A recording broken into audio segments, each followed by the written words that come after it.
Ito, pag-usapan po natin, ito kung naging pahayag po mga kabida ng Malacanang patungkol ho dito sa nakaambang impeachment trial po, laban kay Vice President Sara Duterte dyan po sa Senado.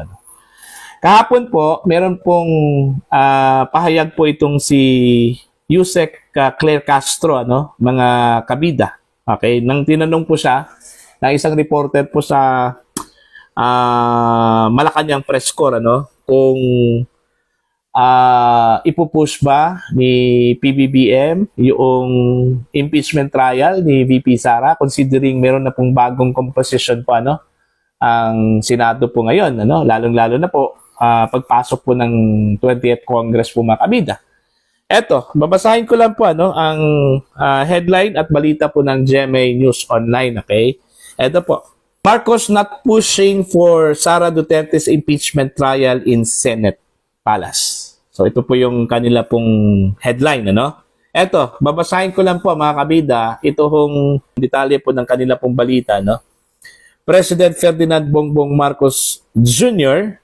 is not pushing for the impeachment trial of Vice President Sara Duterte in the Senate, Malacanang said Wednesday. Ayan. During a press briefing, Palace Press Officer Undersecretary Attorney Claire Castro was asked if the administration is confident in pursuing the impeachment trial of the Vice President given the incoming composition of the Senate after the 2025 midterm polls. Okay? Ito po yung sabi po ni Claire Castro mga kabida, There's no news about the President pursuing the impeachment or the impeachment trial of VP Sara. So, we are belying it. So, dininay po nila yung balita na ipupush ng Pangulo ito hong impeachment trial dito ho sa 20th Congress, mga kabida.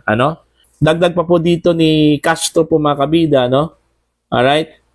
We did not issue any statement saying we are confident that the Vice President will be removed from office. Ayun. Now, itong panibagong pahayag po ng Malacanang, anong ibig sabihin po dito mga kabida? Okay? Yun yung tanong po dito, bakit bigla hong medyo soften ito hong posisyon po ng Malacanang po ngayon, Diba? Naramdaman na ba ng Pangulo yung bangis po ng agila po mga kabida, yung clout, influence po ng Vice Presidente, Okay? Kasi ang election po ngayon, mga kabida, sa totoo lang po, hindi po ito labanan po ng mga kandidato, Ito po ay labanan po ni Pangulong Ferdinand Bongbong Marcos at Vice President Sara Duterte. Yun yung malinaw po, Yung kanila pong endorsement, yung kanilang power, yung kanila pong influence dito. Okay? Kung sino yung makakahila ng mga kandidato patungong tagumpay, mga kabida. Kung titingnan po natin itong naging performance po ng Pangulo, when it comes to endorsing candidates. Actually, ni isang kandidato po niya, sa kanya hong sariling partido, ito pong Partido Federal ng Pilipinas, wala ho, hindi ho nakapasok po sa Magic 12 po mga kabida, Okay? Talunan. So, sa madaling salita po, wala hong silbi yung kanyang endorsement. Although, meron pong mga miyembro po ng alyansa na kanyang inendorso, pero hindi ho natin pwedeng tawagin yan na organic talaga, na kandidato ng Pangulo. Kasi yung mga kandidato dyan, mula po sa iba't ibang partido po yan, May sariling mga partido po yan, mga kabida. Kumbaga, naging koalisyon lang po sila alyansa. Kaya yun, nabuo yung top 12, yung Magic 12 po nila, Pero kung tutusin, tatlo lang po yung sariling kandidato po, mga kabida, ni PBBM sa Partido Federal ng Pilipinas. Sino po sila? Ito po ay sina Manny Pacquiao, Benhur Abalos, at saka si Francis Tolentino. Itong tatlo po hindi po pumasok sa Magic 12. Napakalayo po, Yung pinaka-close ata nila, ito hong si Benhur, Number 15 kung hindi ako, or 14, 15. Something like that, ano? Okay? So malinaw po ano na wala na talaga. Wala na pong endorsement power ito kung si Pangulong Marcos. Kaya talo po siya dito ho sa election ito, ano? Mga kabida. Pagdating naman po sa local candidates, mas marami hong naipanalo mga kabida. Ito hong si Vice President Sara Duterte na nanggaling ho sa mga key cities. Ano? Mantakin nyo ha, key cities po yan. O, saan yan banda? Maynila. O, sinong nanalo po doon? Si Isko Moreno na inendorso po ni VP Sara. O, Cebu. Ang nanalo po dyan, si Pam Baricuatro na inendorso po mga kabida ni VP Sara at ni dating Pangulong Rodrigo Roa Duterte. Ano? And of course, Davao City. Malinaw po yan. Lahat po ng mga miyembro ng pamilya Duterte ay nanalo lahat, mga kabida. At hindi lang basta-bastang nanalo po, ano? They won via landslide votes, mga kabida. Laban po sa kanilang mga katunggali, ano? Mga kalyado at mga kandidato po ng administrasyon. Okay? Pagdating naman po sa party list, o sino yung nanguna po doon? Although ang nanguna is Akbayan, pangalawa po yung Duterte Youth. Okay? O. Pangatlo lang po mga kabida, ito hong Tingog. Now, sino yung gainer ho dito? Okay? Sino ang gainer? Ang gainer po talaga, actually, is si VP Sara. Hindi ho yung mga kandidato po, ano? Si VP Sara against the President.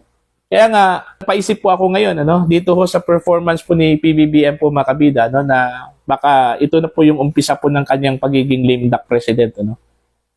Okay? Supposedly, yung midterm election, ang batayan po dyan, makabida, sukatan yan para ko sa kanyang performance. So, yun bagsak. Diba? Bagsak. Kaya, hindi po ako naniniwala ho dito sa sinabi po ni Yusek Castro na hindi ho ipupush ni President Marcos yung impeachment trial. Kasi, unang-una, marami na pong instances po makabida na iba yung sinabi ng Pangulo at iba yung nangyari, ano? Just like dun ho sa nangyari po kay Pangulong Duterte. Ang original stance po ng Pangulo po dyan is ayaw ho niyang makipag-cooperate sa International Criminal Court. Hindi ho niya papayagan na papasok ho dito sa Pilipinas ang taga-ICC, ano? Okay? Pero anong nangyari po? Pinahintulutan po niyo na makapasok po dito secretly, ano?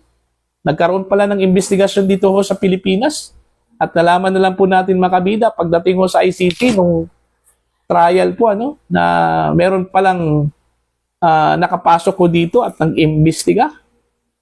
Hindi natin alam kung pinayagan ba ng gobyerno o nalusutan po ng gobyerno, ano? Okay? So yun, malinaw po yun. Iba yung kanyang sinabi at iba yung naging tugon, no? Naging action po. Ano? Kaya medyo alanganin po ano, na paniwalaan po itong sinabi po ni Claire Castro, mga kabina. Kasi bago lang po, may nabasa po ako ano, na ni-recruit pala ng House of Representatives. Ito hong si Leila de Lima at saka si Chel Jokno, no, na maging part po ng prosecution team matapos pong nanalo yung kanila pong mga party list, mga kabida. Anong ibig sabihin yan? Kung ayaw i-push po ng Pangulo, i-push po ng Pangulo yung impeachment trial, bakit dito ho sa House of Representatives nagkaroon na po ng movement, ano, mga kabida. Kagaya dun sa sinabi po ng Pangulo sa mga congressmen, naalala po ninyo, ano, na humiling po ang Pangulo, nakiusap ang Pangulo sa mga leaders po ng House na huwag ituloy ang impeachment complaint laban po kay VP Sara, no? Nakisawsaw pa nga itong Iglesia ni Cristo ho dito, ano? Ano nangyari? Hindi ho nakinig yung mga taga-House at itinuloy ang impeachment complaint. At hindi po nakontento, dinala pa po, ano, doon po sa Senate, mga kabida. Kaya yun, nakaambang yung impeachment trial po ni VP Sara po. So, yun po, mga kabida. Pero kahit na po ipupush yan, kampante po yung kampo po ni VP, na walang patutunguhan yung impeachment trial. Kasi alam po ni VP at alam po siguro ni Pangulong Marcos in terms of numbers, wala po sa administrasyon yung numero po, dyan sa Senado po ngayon.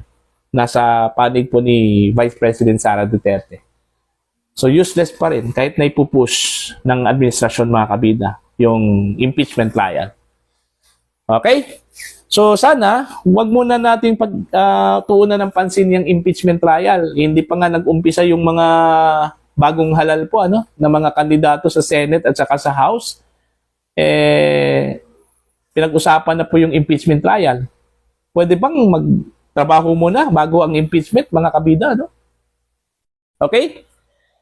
So, yun lang po. Para po sa inyo, ano po ang inyong tingin at pananaw ho dito, mga kabida? Naniniwala ho ba kayo na hindi ipupush ni PBBM ito pong impeachment trial po ni VP Sara sa Senado? So, isa na naman po itong pambubudol po, mga kabida. Kasi po, ang sabi po ni Teo Moreno, isang pambubudol na naman daw ito, Ito hong sinabi na hindi ho ipupush ang impeachment trial ni VP Sara despite sa bagong composition po ngayon ng mga senador na tatayong impeachment judges po, mga kabida, dyan po sa Senado.